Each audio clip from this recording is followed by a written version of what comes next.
Job well done, Team QC! Tiniyak ni Mayor Joy Belmonte na magpapatuloy ang mabuting pamamahala sa ilalim ng kanyang termino sa kanyang ikalimang State of the City Address. Ipinagmalaki rin ng alkalde ang mga programa at serbisyong naipaabot ng pamahalaang lokal sa mga Q citizens sa nakalipas na taon. Isa lang ang tinitiyak ko sa inyo. Hindi ko babaliin ang aking paninindigan sa mabuting pamamahala o good governance. Dahil mas mahalaga sa akin ang kapakanan ng mga tagalungsod Quezon, ang integridad ng aking pamilya, at ang sagradong tungkulin na ipinagkatiwala ninyo sa akin. Rumampa, suot ang kanilang makukulay na recycled costumes ang daang-daang bike enthusiast sa National Bicycle Day na may temang pedal in style, ride with a smile. Hangarin ng taunang biking event na itaguyod ang pagbibisikleta bilang sustainable transportation. Nauna nang pumadyak ang mahigit 600 siklista sa Year 3 ng Cycle to End Violence Against Women na inorganisa ng Quezon City Gender and Development Council. Hinikayat ni Mayor Joy ang lahat na huwag matakot na i-report ang anumang gender-based violence sa Quezon City Protection Center. Issue rin ng domestic violence ang pinag-usapan sa paglulunsad ng Sophia the Chatbot ng Spark Philippines, Embassy of Switzerland in the Philippines, Respeto Naman PH at ng QC Gender and Development Council. Sa pamamagitan ng Sophia the Chatbot, one click away na lang ang paghingi ng tulong para sa mga kababaihang biktima ng domestic violence. Kinagabihan, inilawan ng kulay kahel ang pylon ng Quezon Memorial Circle bilang paggunita sa 18 araw na kampanya laban sa karahasan sa kababaihan.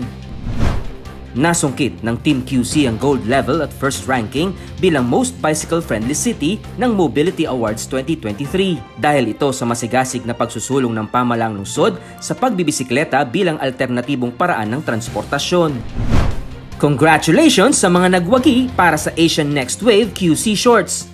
QC Shorts, Netpack Jury Prize at Critics Lab categories sa Q Cinema 2023 Awards Night. Kinilala bilang Champion of Philippine Cinema ang namayapang film historian, curator at archivist na si Teddy Ko dahil sa hindi matatawarang ambag nito sa industriya ng pelikulang Pilipino.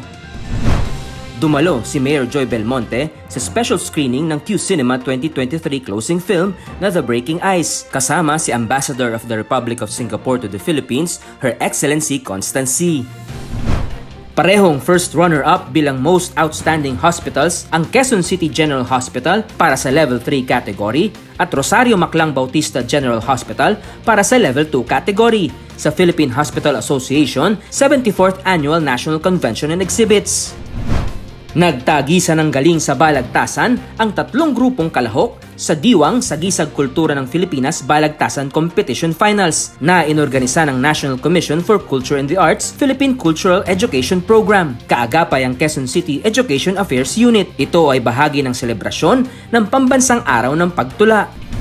Nagsilbing keynote speaker si Mayor Joy Belmonte sa Second Manila Bulletin Sustainable Forum. Hinikayat ng alkalde ang mga kabataan na suportahan ang advokasya ng lokal na pamahalaan na pangalagaan ang kalikasan. Bago ito, sumentro sa environment-friendly projects ng QC-LGU ang naging pagpupulong nito kasama ang British Embassy Manila. Tinalakay din ang mga programang posibleng pagtulungan ng embahada at ng pamahalaang lungsod para maisakatuparan ng green infrastructure plans ng QC. Circular economy naman ang naging tema ng pagbisita ni National ICT Confederation of the Philippines Vice President Michael Tiu Lim, kasama ang ilang department heads ng pamahalaang lungsod. Pagpapalakas ng karapatan ng LGBTQIA+ community ang tinalakay sa pagbisita sa Quezon City Hall ng mga kinatawan ng United Nations Human Rights Commission. Napag-usapan din ang mga inklusibong programa ng lungsod para sa Rainbow Community tulad ng Right to Care Card, Gender Fair Ordinance, Annual QC Pride Festival at Commitment Ceremony. Inimbitahan ng De La Salle College of St. Benilde si Mayor Joy Belmonte na maging bahagi ng kanilang Council of Advisor of the School of Diplomacy and Governance dahil sa kanyang mahusay at tapat na pamamahala. Naimbitahan din ang alkalde ng Department of the Interior and Local Government, National Capital Region sa International Benchmarking Program sa Washington, D.C. at Oxford sa susunod na taon upang makakalap ng mga estratehiya mula sa iba-ibang government agencies. Pagpapatupad ng Open Government Partnership na magpapaigting sa ugnayan ng pamahalaan at civil society organizations ang paksa sa pulong ng DILG, Department of Budget Management at ng QC-LGU. Serbisyong taos-puso. Nilagdaan na ni Mayor Joy Belmonte kasama ang ilang department heads ng pamahalaang lungsod at pribadong sektor ang kasunduan na lilikha sa QC Roadmap for Social Enterprise Development. Sa ilalim ng kasunduan, mabibigyan ng pagkakataon ng mga magulang ng children with disabilities na sumailalim sa training at mentoring activities sa urban farming at pagnenegosyo.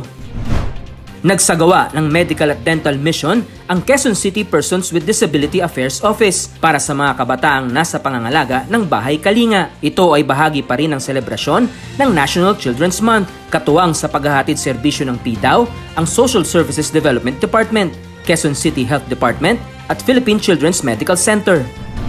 Christmas is just around the corner sa QC. Pinailawan na ang 2.5 million lights at 20 feet na Christmas tree sculpture sa engrandeng pagbubukas ng Holiday Lights Capades ng Eastwood City. Tuloy-tuloy ang pamamahagi ng pamaskong handog para sa mga Q-citizen mula sa 6 na distrito ng lungsod. Libu-libong barangay officials, daycare parents, teaching and non-teaching staff, Muslim community at ilang vulnerable sectors ang nag-uwi ng Christmas bags mula sa pamahalaang lungsod. May magagamit ng bagong greenhouse facility at 6 na seedling nursery ang mga urban farmers ng Sunnyvale Farm matapos itong formal na ibigay ng Department of Agriculture National Urban and Peri-Urban Agriculture Program sa lokal na pamahalaan. Mainit ding tinanggap ng alkalde ang 500 food packs na ibinahagi ng Hotel Sogo. Nagbigay ng libreng sakay ang Q City Bus para alalayan ang mga pasahero na stranded dahil sa malawakang tigil pasada ng jeepney drivers at operators. Mahigit 1,000 kabataan ang nakiisa sa Youth Fun Run sa pangunguna ng tanggapan ni Vice Mayor Gian Soto at ng Quezon City Anti-Drug Abuse Advisory Council. Layo ng aktibidad na isulong ang public awareness ukol sa negatibong epekto ng paggamit ng iligal na droga. Inilibot naman ng Public Employment Service Office ang mga child laborers sa Quezon City University at iba pang tanggapan sa City Hall upang hikayatin ang mga ito na magpursigi sa kanilang pag-aaral at patuloy na mangarap ng magandang buhay.